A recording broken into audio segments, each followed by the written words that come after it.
Hello, this is Doc. I got a special announcement for this because, when it comes to our fur babies, everybody needs a little help. This particular person, my friend Mora, needs help for her cat Nuno. Um, and this is all going to a good cause. Please go to GoFundMe.com.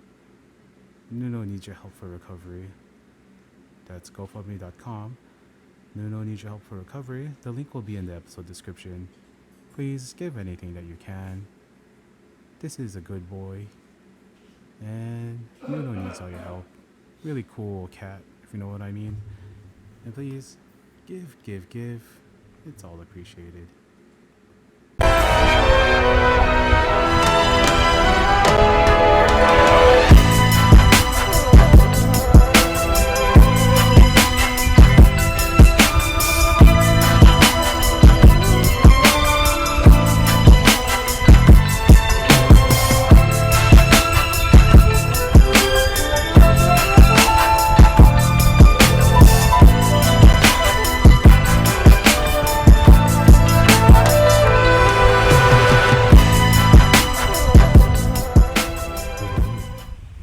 If you're enjoying this music, please go to soundcloud.com, Nico Angelo Music.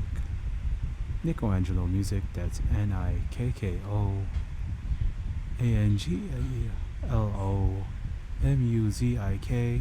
You can find them at SoundCloud. Please support all creators and artists. Do it, do it, do it.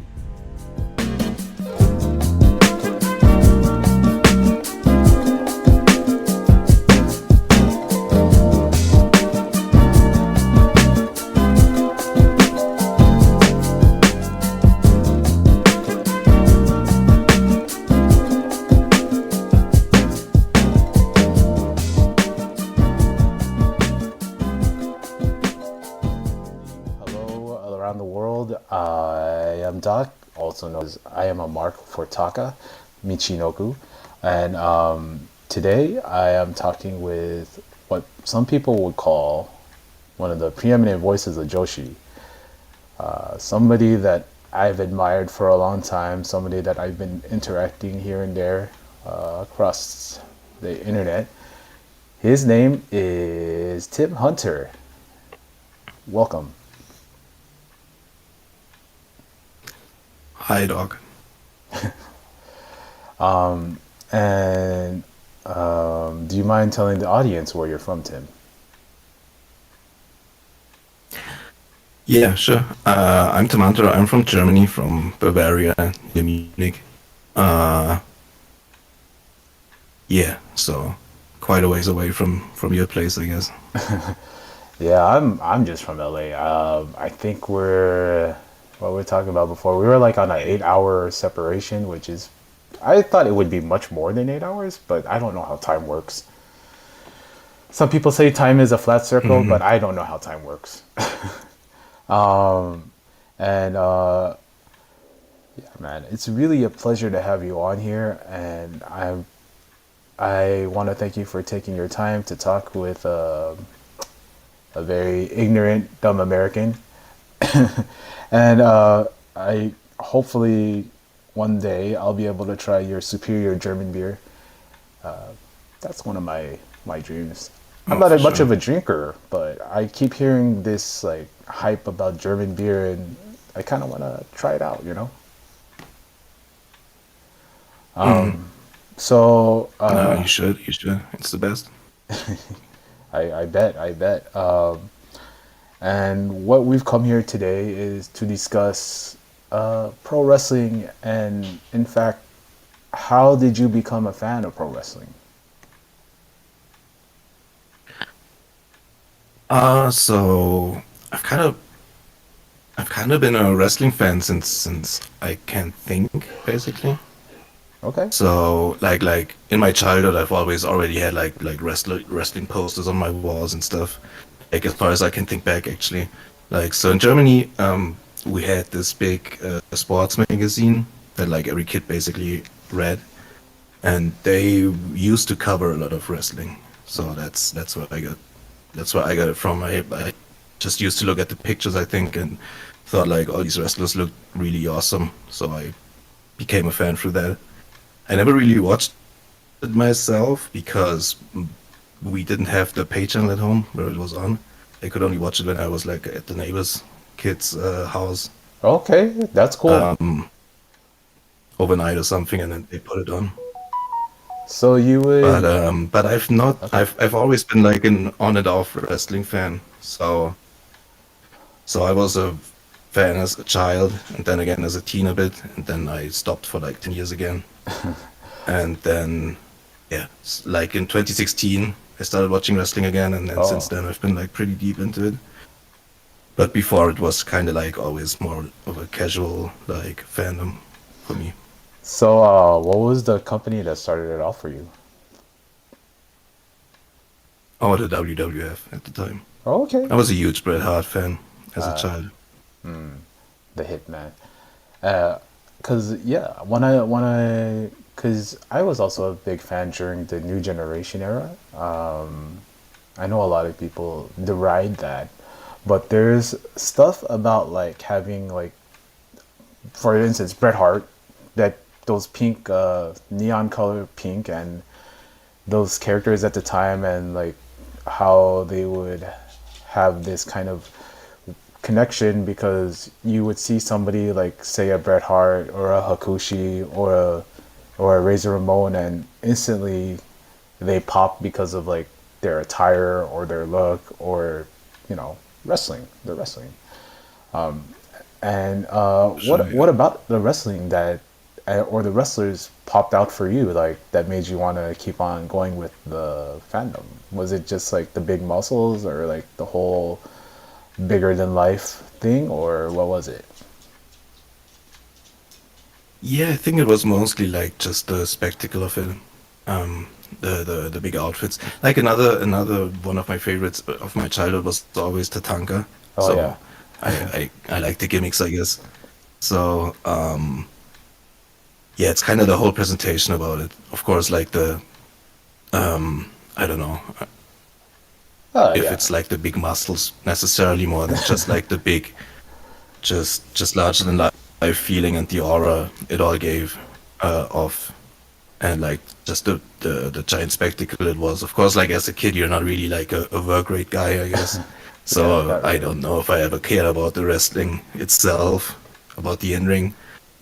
But it was just like these fucking huge guys with this aura, I guess, that they had, and the cool gimmicks and all that stuff. Yeah, Yeah, so like it's you just impressive as a kid, you know.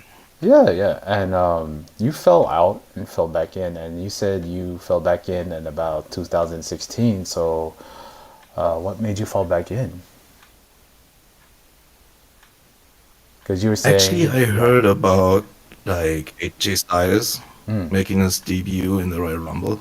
okay. Someone told me about that, so I checked that out, and I kind of liked it a lot. Like what I saw, I kind of started watching WWE again for a bit, like SmackDown with like when like Kevin Owens and Sami Zayn and AJ Styles and Dean Ambrose and all those guys were there, Yeah. and Becky Lynch also. Yep. And then I started watching NXT too. That was Mm, a big thing with like Asuka and like Gargano Ciampa. I like those feuds a lot. yeah, yeah. So yeah, that was basically it. I started like I never really knew like guys like Steen and Zayn and these guys Yeah. before because I fell out of wrestling about like I'd say mid to late 2000s, like 2008. Okay. But I've never been really like an indie watching guy, so I went back and learned about all this history with Steen and Generico and all these guys Yeah. through like getting to know them in like 2016 WWE, I guess. Yeah, people kind of underrate 2016 SmackDown. There was like a lot of good wrestling. There was a lot of good character work. Mm. a lot of the stuff Yeah. that we deride them for, like like Roman and Seth, was kind of put on Raw, and SmackDown kind of pretty much had the quality Hmm. of like Exactly. John Cena matches with the and it was pretty good. And NXT back then, it's so weird to say that's like 10 years ago, but that's 10 years ago, dude. See, I don't know how time works. And like Yeah. there was this palpable buzz around like not about like WWE, but also like we're gonna go into it like about New Japan and Stardom Hmm. and my question is because you're so known for your takes on like Joshi, so how did you fall into that Joshi stuff? Yeah, that's kind of the funny thing that you early introduced me as like one of the foremost Joe guys or whatever. I'm like one of the newer guys. Like I haven't really been watching Joshi until like 21. Hey So man, this is actually that's funny because we're gonna release the newsletter later, right? I've written a piece in there which yeah. like goes deeper in this, but I can tell you this here as well for sure. It's like what really got me into it was the Utami Shuri match from 2021 in June, Excellent. the first one, the time limit draw that got like huge hype on the internet. You remember that one? Yeah, yeah, that's a great match. And man, let me tell you, 2021 was 4 years ago, so and you have 4 years of going into this stuff, so that kind of makes you an expert, my Yeah. opinion. Okay. Yeah, maybe. I think there's a lot of guys out there that know a whole lot more than I do. But I Yeah, guess I'm just more getting myself out there, maybe talking too much on Discord, so I guess. I don't know. I But no, appreciate I it. I got immediately like really fell in love with the whole presentation there in Stardom and then with the whole genre, I guess, when I saw Shiri and Utami, like I got into it immediately. Like that was kind of my shit immediately. I don't know. Oh yeah. And I kind of I know a lot of people like kind of like have this weird apprehension about interacting with Joshi fans because of how some people act and how some people are like gatekeepers and all that. But like I personally, I've been watching since about it'd have to be about 1994 because the video store that I Hmm. actually been like a wrestling fan like pretty much since birth because my mom kind of passed down this fandom to me. And so my first interaction with Joshi is the video store that was our local video store was owned by a Japanese man, and he used to import New Japan, All Japan Women, and FMW shows, the commercial videotapes and Laserdisc. And yeah, the first big show I saw was the Egg Dome because I saw Alundra Blaze on the cover as we were talking about new generation stuff. So I saw Alundra Blaze and Bull Nakano, who I Hmm. knew from like WWF back then, and I was like, oh okay, and that was the first women's show I watched, and that kind of Was it the whole 10-hour thing? yeah. Well, so it's like it was like it's a commercial tape, so like they kind of the entrance. Some of the Hmm. matches are like shortened, right? Like okay, here's I forgot where, All right. and like the entrances, of course, they're gonna cut off the real music that they're using. But like the full match of Bull Nakano and Alundra Blaze was on there, and boy, that was as a kid, I love that. I love that match, and I kept renting that video over and over again. And there's something about women's wrestling where there's an actual rawness to it. Like you see these two women butting heads, and they're coming at each other full force, and they're they're headbutting each other, they're slapping each other, they're dropping each other on their heads, and this is also a crossover into like women's MMA. The launch of it, like with Ronda and Cyborg, where you'd see these women like they go harder than the men, and it's always like with women wrestlers, there's something there to prove, and there's a style that goes back to the 80s also where they're just like they're I don't know if you know this, but like back then there used to be matches booked and then the finish would be a shoot sometimes in order to solve issues. So to me, there's always been like a rawness Yeah. to this women's pro wrestling, and Yeah. that's why it appealed to me. And you could feel that like in 2021 when you see like, or you could when you see Siri kick people's heads off. Siri is one of my Oh yeah. is my favorite wrestler. Besides her being like one of the like best wrestlers going, she's also half Filipino. She's also Filipino. So me being Filipino, I always have to stand for everybody. Like, well, not everybody, but everybody that I like that's really good at it. Like Dave Batista, TJP, Robbie Eagles, Jeff Cobb, and yeah, Siri. And to me, Siri is one of the top talents in the world. She's my favorite wrestler right now. Been my favorite wrestler for the last, since that Utami match actually. That's where she actually opened my eyes, and I had to stand her for since then. You can ask our friend Tail about that. He really Yeah. hates me. So For yeah, go ahead. but it's also and I don't know if I'm gonna take one of your later questions away here, but one thing that is like most important for me in like wrestling is like also emotions, Yeah. like the emotional storytelling that goes into it, like just like conveying emotions in the ring. I think that's the most important part for me in any kind of like medium that I'm into. Since like I think like to me wrestling is an art form, right? And to me what makes any art form great is really like invoking emotions in me. So if wrestling can do that, that's what makes it great for me. So and I feel like women's wrestling and specifically joshi does that better than most other wrestling for me. Yeah. Like I don't know why that is. I have a theory why that might be, but I don't know Well, if you want shit. to get into that. Yeah, let's get into wrestling theory, man. Um, Because one of my also my big question is what makes wrestling good to you, and this is absolutely perfect. So let's get into your theory, man. Because I got time. exactly. Like I think I feel like just like men's wrestling is way more about like the trying to be the tougher guy, right?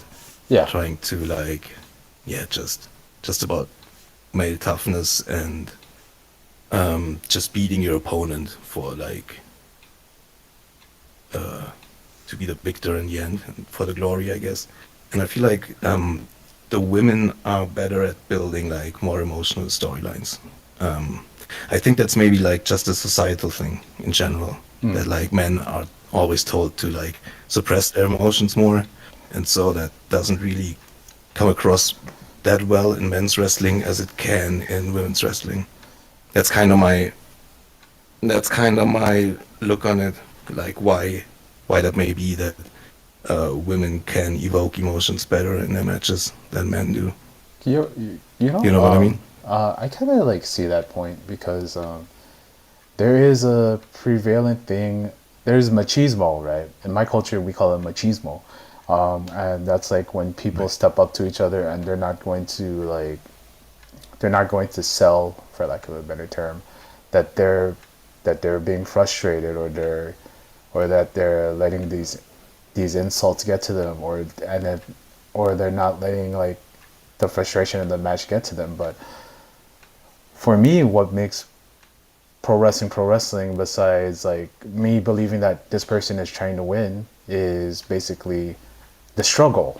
There's a struggle, and the struggle, whether Right, that's an right. emotional struggle or that's like a struggle where this person is like, I can't put this man away or a woman away, and it's making me madder and madder. Like, and that stuff, like Like, did you watch that Chihiro Siri match from last year? Like, I think it was the KO match. Yeah, yeah. Yeah. So Was like, was that last year? yeah, was that last year or With 2 years ago? Hashimoto, you mean, one? Yeah, Hashimoto. Like I get like I think it was 23 actually. 23. So Yeah, you watch that match, right? So like they sure. amp up the violence as the match, and the match isn't even that long. I think it's like 15 minutes at most or something. But they amp up the Hmm. violence to each other because they get frustrated that this person's not staying down. And in terms of like men's pro wrestling, like Yeah. you kind of get that, but like it's kind of like, okay, move on. Let me do the next move. Let me. I think a lot of the issue also is the get my shit in mindset of these guys are taught these are my Hmm. spots. I have to hit my spots. It doesn't matter what the psychology of the match is. I'm doing these moves, and it's kind of like a disconnected kind Right. of thing. Whereas when we look at say like what am I thinking about? So there was this match like last at the end of the last year, Momo Watanabe versus Dash Chisako, right? It was like a hardcore match. Oh, that was awesome. Oh Yeah. yeah. So like Dash does the Dash is my violent queen right now. I mean, she's been that for like the last maybe Hmm. 15 years. So like there's like a spot in there where she basically drops Momo on the back of her head on a ladder, and like, you Yeah, know, she bled hard, right? she bled hard, and Momo and her, like, they have like their signature moves, but they didn't even go for any of them. All they did was try to like beat each other into submission, drop each other on their heads on the ladder, hit each other with weapons like the little bat and chairs, and it's brutal. And like there was none of that. Oh, I got to get make sure that people see me do this specific spot because this is what is getting me over. No, it's a fight. It's a fight. It's a fight. And I get what you're saying is for the women's wrestling, it's like there's a kind of a aspect in it that they're fighting, and it feels like there's an emotional like allotment where they're able to get mad, where they're able to like show it with their. People are always on like, well, what did they send people to NXT to make sure that their facials are on point and all that stuff, but like, and that's like kind of an acting Yeah. thing that where they're like emoting to the camera, like looking straight at the camera and making sure the camera catches their exact emotions. But Hmm. when you watch when you're watching, like, for me, I'm loving Sendai Girls right now. When you're watching like it's just the one hard cam and then they're Hmm. playing it up like it's just them and the other person across the ring from each other, and that's the only focus, and the focus, and they're like having this what I would say is they're having this conversation through violence and trying to come to a conclusion. I like what you're saying. Like in media, that's what Right. you Yeah. need. You need that like emotional. You need that emotional connection, and a lot of that is not really seen in men's. Usually, men's is like trying to. I know this is gonna date me here, but like this week we had that spectacular Takeshita Osprey match, right? Hmm. And there's like this. They're doing all these bombastic moves back and forth, and it's great. It's athletically appealing. It looks awesome. Hmm. But give me Tony versus Mariah. Give me Athena versus Yeah, for sure. Mercedes Now I get what you ripping mean. into each other in their match, and like you feel like a palpable dislike between them, like, and that Hmm. and that's something that I love about the women's pro wrestling is there's that palpable feeling of it could go it could go south, even though like you have Hmm. like, Yeah, no, yeah. I totally get what you mean.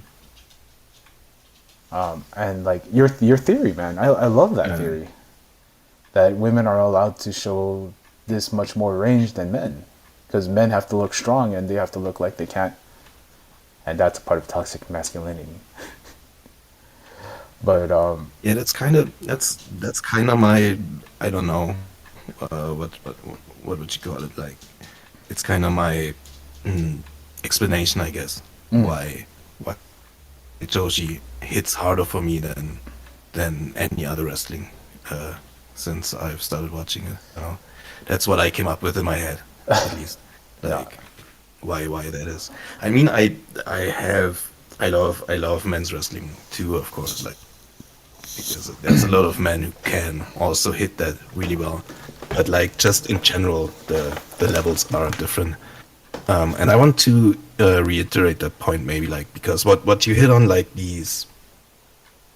the struggle, right? Because Yeah. like Shuri vs Utami isn't like a really highly emotional match either, or Shuri vs Hashimoto, as you said. Yeah.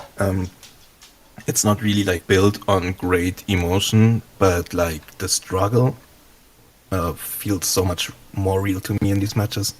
Like Utami and Shuri, like they they didn't really like show emotion in a way like crying or whatever, Yeah. but they like the struggle for them to beat the other person and to win the title was yeah just felt so much more real to me than much other wrestling that I've seen You before. you feel the Most frustration. most other wrestling, I should say. A lot of Yeah, the frustration, struggle, all these kind of feelings into it too. And I also want to say like the evoking talk about that wrestling has to do for me. That can also come through like great athletic feats. Like yeah. I don't want to discard that that can evoke great emotion as well, right? Like just amazement Yeah. and Yeah, yeah, cuz entertainment. That's for sure. That's a big part of it. That's important as well. But like when it really hits is when it's really emotional or a really great struggle and a great story that they're telling in the ring. You yeah, know. cuz my wife, she doesn't watch wrestling. She only watches wrestling matches when I'm watching wrestling. And there was Hmm. something about Nakamura versus Ibushi. This is from like, oh man, 11 years ago, right? From that Wrestle Kingdom, where like she sat down and she watched it with me, and like she saw like the growing drama through the match, and like you feel it as like they go through more dangerous moves like the avalanche German off the top rope, and like just Ibushi and Nakamura kicking each other's faces off. And there's a story there that's being told, and even the layman can process and understand. And the big story is, oh, this person is trying to win and this other person doesn't want Hmm. this person to win, and that's the struggle. And a lot of times nowadays that I see in modern wrestling is there's these moves that are cool, these guys doing these things to each other, but like there isn't like this feeling of, oh, he's trying to win. It's more like this guy is going to hit this move and then we're waiting for the finishing sequence. And that's kind of a bummer to me, honestly, Yeah. because then it Yeah. I yeah, kind of think that's just like. Sorry. yeah, go ahead. I think we got a bit of an audio delay. Kind of hard, but Oh, we're making it work, I guess. yeah, No, I think that's kind of also the fault of this like mass-produced wrestling of the last like I'd say like 3 decades maybe yeah, two. yeah, Like real methodical like just how do you call it? The real like just formulaic kind of wrestling that yeah, like the WWE mostly like popularized. That's just like everyone has their 3 or 4 moves that they're gonna do in every match, and then there's the finish, and that's the match basically. There's no real like storytelling in any match, or real emotion, or real struggle. It's just everyone has their signature moves, and they have to pull them off for the yeah, audience, and then someone pins someone, and it's done. yeah. And you know, Like that's just that's just what they do, and it gets consumed because people, and then you kind of indoctrinate fans that that's like the only style. That's what did Bubba Ray Dudley say? Oh, learn the right right. way. Learn the right way. He said he can't wait for Osprey to come in so he can learn the right way. And Yeah. Yeah. So like when I think of like stuff like to me, what's important in pro wrestling is you need that emotional component. You need the physical component where these guys actually. I might have harped on like about getting my shit in, but like if your shit looks good, like if you're throwing like lariats and suplexes, or you're doing like moonsaults and like Cancun tornadoes, and they look excellent. That's great. That's great. But how are you incorporating that Yeah. into the match? The How are you making me believe that you're going up to the top rope to hit this big move, not because oh it's fancy and you want the fans to like say ooh spinnies. You want the fans to say oh damn he's going up there to really to end this. He's really trying to like do what he can to make sure this person stays down. I say he, but like I'm kind of referring Hmm. to Saya when Saya would go up and tease like the Phoenix or the 450, and like you feel like when she's going up there, like she's or when whenever you see Mayu like scale for the moonsault, you're like feeling like oh she's really trying to end this, and whereas Hmm. some people like when they go up to the top rope, they're just like okay, so here's this fancy move, and to me like there's Yeah. there's like a disconnect because I feel like I Right. wish that more wrestlers would treat wrestling like it's real, like it's a real fight, or like you watch like say like an action movie, right, or like any movie, right? There's always going to be a conflict. There's going to be a resolution, and there's a build up to the resolution from the conflict, and like in the terms of wrestling as a medium, there's nothing better for that to convey that oh we're building towards this finality within this story that we're telling within like these 15-20 minute matches, right? Because to me Right. like wrestling is an art form, and you kind of just you use the mat as your way to convey these emotions and feelings. But I might sound like I'm burying modern day pro wrestling, but there is this. We're talking about it right now. There is this right now where people are using the Hmm. ring as a way to convey like their personal stories, and it doesn't always have to be like a Right. personal story like Tam versus Saya. It can just be like two heads butting, like Sari coming in and doing her freelance match and just popping the crowd, doing everything she can. Man, Sari is so good. Hmm. And Yeah. my question for you, sorry for going on that, is like, She's amazing. Yeah. oh, she's so good. She is so good. Paul She's the fumbled. best right now, I think. I don't know. Yeah. Oh, that's not like that's the fucking craziest shit.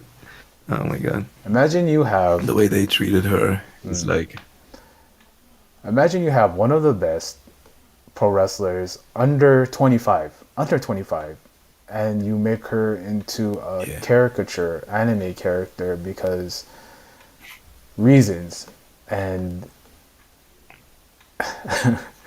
but now she got free, and now she's And heralded as not only one of the best wrestlers but one of the best matchmakers and showrunners in pro wrestling right now. yeah. It's it's it's Mhm. stupid, but yeah. My question, also I have a question for you, man. Who are your favorite wrestlers? Top five, top five favorite wrestlers. Top five. So my favorite is Tom. Okay, Uh, Tom Nakano from Stardom. Um, I solid, I'd say Hangman Adam Page is up there. Sorry. solid choices, man. Yeah, it's Tom Nakano, Hangman Adam Page. I'd say Sari, of course. Yeah. Now that you mention it. Um, I guess who else would be there? I guess I'd have to say, like, do you mean overall or like currently I mean, or like in history you or could you could you could mix it all up. Like you could tell me your favorites right now, and then you can give me your all time. right?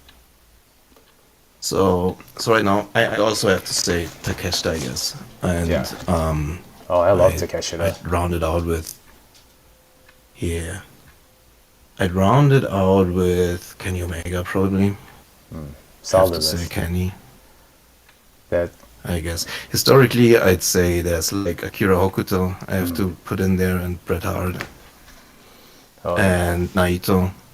Naito I can't really count currently. Naito is like one of my guys, totally, but like current wrestlers, like it's hard to put him in the top five. I Um, mean, yeah, it is. It's kind I of, mean, but if you like, if you look at his body of work, because like you listed like Akira Hokuto and you listed Bret Hart, right? And those two are two right. of the all time. And I kind of put Naito there too as one of the all times because like I mean Hmm. people like talk Yeah. up like Okada and that legendary run 2016 to 17 that run of defenses, right? That's what made him the bigger deal than the Right. previous runs. But during that whole time, Naito was like, he was a draw. He was the guy going out there, main eventing, getting the crowds on his side, selling all the T-shirts, and making the difference. Hmm. And as like Yeah. you hear from like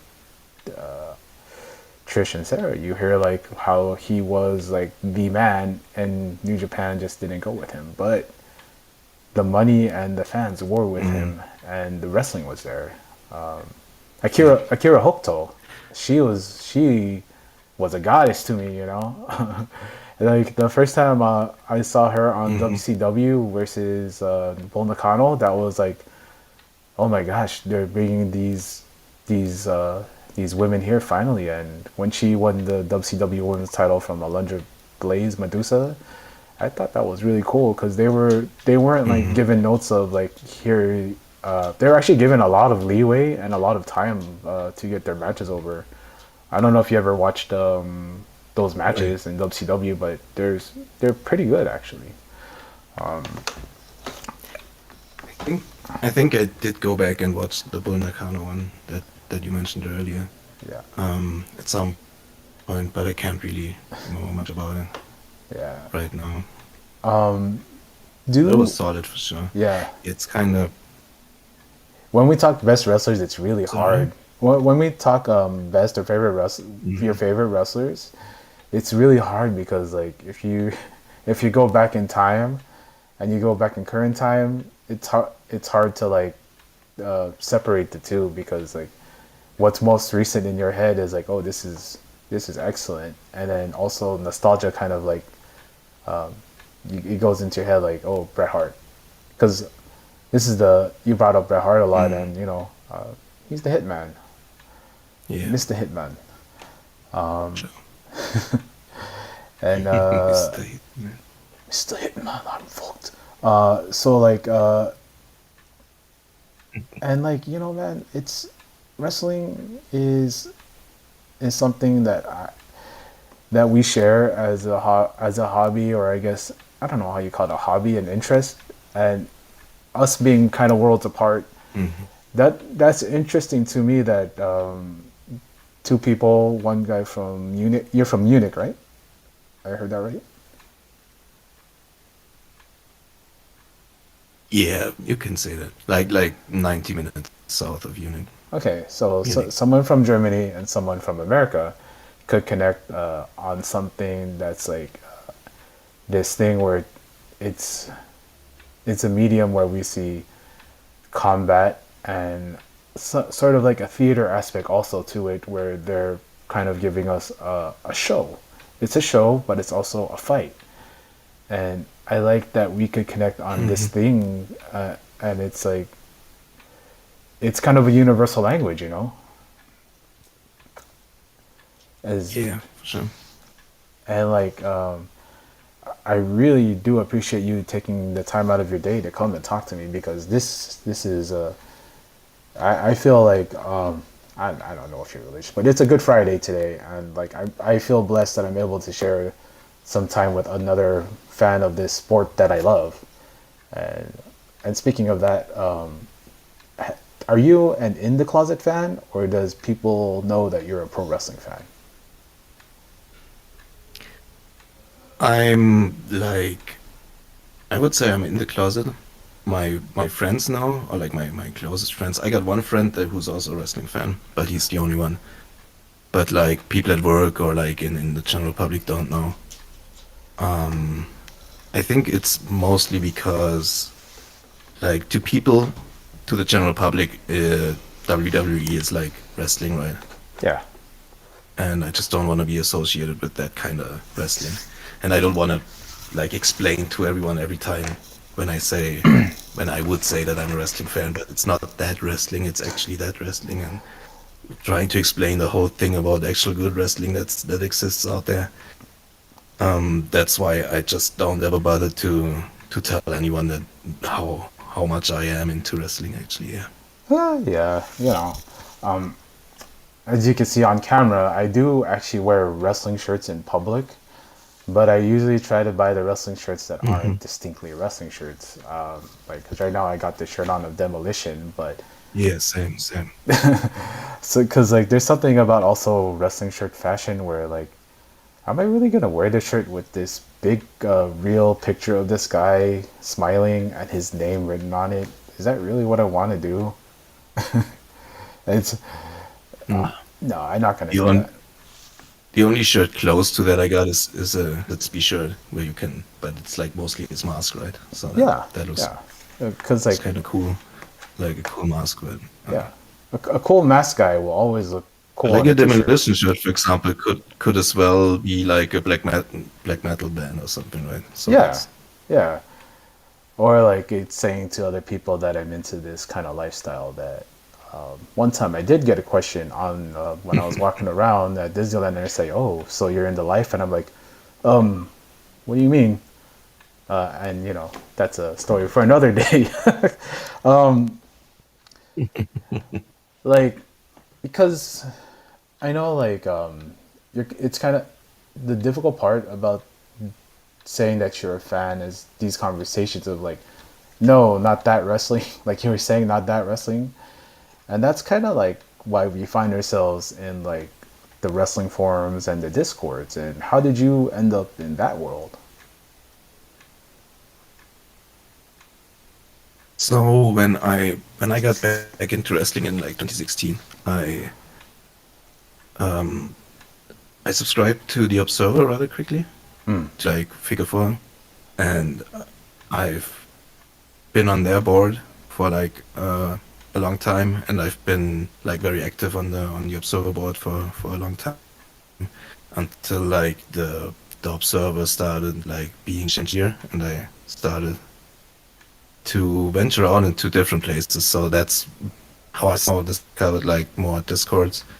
Um, yeah, I guess that's it. Just from the Observer board to Discords, and I knew a couple of people from like in the Voice of Wrestling Discord. There were a lot of former people from the Observer board, so you know these guys from there, and that's how it goes, I guess. Yeah. Yeah, it's a small world. Like, have you ever had the opportunity to meet your fellow posters before? I have a couple of them, yeah. Just this year, in Japan. I was in Japan over New Year's from like, yeah, December 23rd till January 8th, and met a lot of great people there. Like a lot of people from the Social Suplex Discord too. That's Mostly from there actually. I met Trish in person, and I met like, yeah, a couple of other people. Like I think even people you may have on, I reckon. Uh, like the guy from Portugal. oh yeah, I met him there. yeah. Kaze is a he's a good guy. But He's a good guy. Good kid. Good kid. Kazi, yeah, he's a good kid for sure. Yeah. Like I always like hearing these stories of fans meeting other fans, as far as like from the discords to real life, because when you're meeting another fan in real life, you're always running the risk of running into like that awkward conversation of they're a super fan of something and you're not a fan of it at all. But when you're meeting kind of like these Hmm. people like in like a controlled environment kind of thing, and you're like, oh, okay. But like I also do sometimes like walk meeting like new fans. Like for instance, like my nephews are starting to get into like wrestling because I've been babysitting them a couple of times and they were watching AEW with me, and thankfully I think one of the times they Hmm. had it was like when Hologram and Commander were like were tag teaming for the first time or whatever, and you know, guys in masks will Yeah, always appeal to kids. Like when I was a kid, I loved Spider Man and I loved Rey for Mysterio sure. Yeah. Jr. So it's it's fun to catch them at like a young age. It's also kind of fun to talk to like an adult that's like kind of like into it, but like you don't want to have like a deep conversation with those people. But that's kind of Hmm. what I do here, honestly. Right. And yeah, man, I love kind of like the community we're in, where like there's an understanding about what we watch and what we like, and I think when you actually have that connection with people, it people don't get it. The connection that fans have between each other, because there's also this feeling of shame when you watch wrestling that I don't think other people that like they watch Hmm. Star Wars or they watch like or like Marvel comic movies. There's not that shame there anymore. Like because when I was growing up, there used to be like that. Oh, you're into comic books, you're a nerd. But now it's like everything's accepted, everything except for pro wrestling. And you Hmm. that's why I love hearing that story you tell, man. We were gonna go on about. Do you mind telling people about your podcast? Because Oh, sure. Yeah. Yeah. I have a podcast. It's pretty new. It's only three episodes deep. It's called Joshing Around. It's on Spotify. And in that podcast, I have like one friend on every episode who doesn't know anything or not a lot about about Joshi Pro Wrestling, excellent. and they are watching a match that I choose for them, like any Joshi match, and then I will like talk to them about their first reactions and feelings about the match, and then I will explain like the story behind the match to them, and it's a fun conversation. So I yeah, love please check it I out. I love that, man. That's excellent. Opening minds, opening hearts, Yeah, and so like yeah, that's what yeah, you said earlier about like some of the Joshi community being like super gatekeepy, right? That's something I try to avoid super hard. Like I want to share this thing that I have so much like affection for with as many people as possible, basically. So yeah, I try to avoid all the gatekeeping stuff like that some other Joshi fans are known for. That's it. yeah. That's there's like a barrier. There shouldn't be a barrier to entry to like pro wrestling.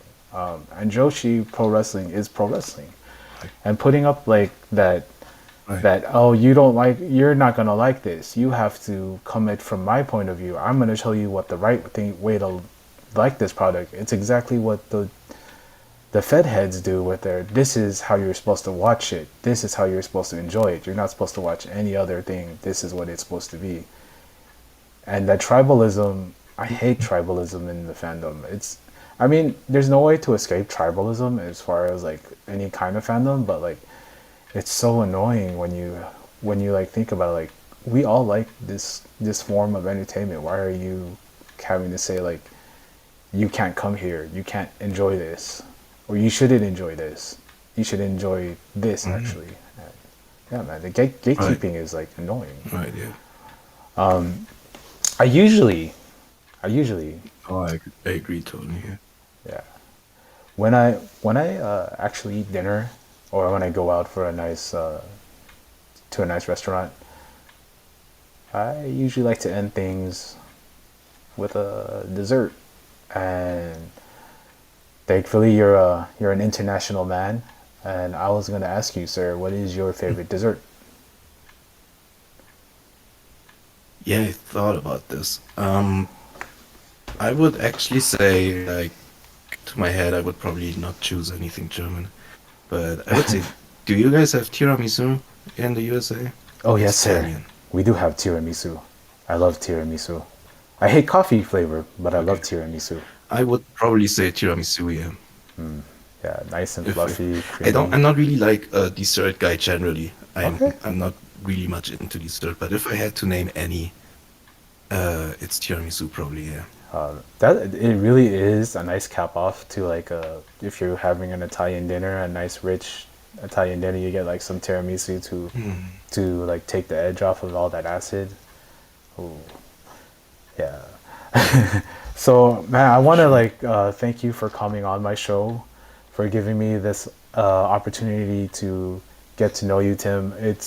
It's really, you have no idea how much I wanted to talk to you.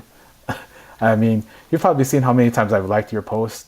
You probably you've probably seen how many times I try to like, but like you don't have any idea how much I do respect you and your opinions, and I do like the work that you do, and I'm definitely gonna check out your podcast on Spotify, and yeah, man, I really do appreciate you coming on here and giving me this time, because I know in life there's only things that are real are the money and the miles, brother, and that's the truth, because we only have so much time on Earth, and we could either spend that being mad or we could spend that being Yeah. good. And I like being happy, and I like enjoying what I enjoy, and what I enjoy is pro wrestling.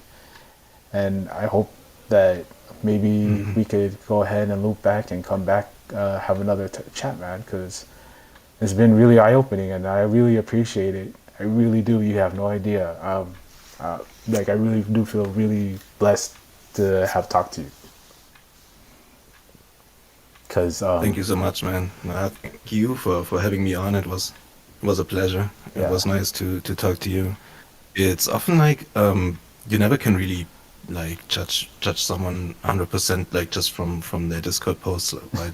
yeah, So it's really kind of eye-opening to talk someone in person. It's like it's really good. Thank you for doing this, and thank you for having me on.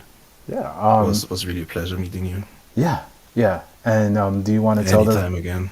Oh, please, please, because I do also have a separate thing called a roundtable that I think it would be perfect for you to come on and give your takes, and try to Sure. open some eyes. Do you want to tell people where they can see your work? Oh yeah. Yeah. My Wait. Let me just check real quick. I guess I'm on Twitter, but I'm not a poster on Twitter. I never really post anything. But you can follow me there at Hunter_S_Timpson, TIMSN, and on Blue Sky. Um, on Blue Sky, I'm at Tim-Hunter, right? And also, please check out the Social Suplex newsletter. I'm working with Trish Spears on this. Trish is the main force behind it, but I'm like helping her realize it, and I write some columns in there every now and then. So that's just in socialsuplex.com. You can find the newsletter. Please check it out. Yeah. Thank you so much. Thank you so much, Tim. I appreciate it, man. I appreciate you so much, man. Thanks, dog. Yeah.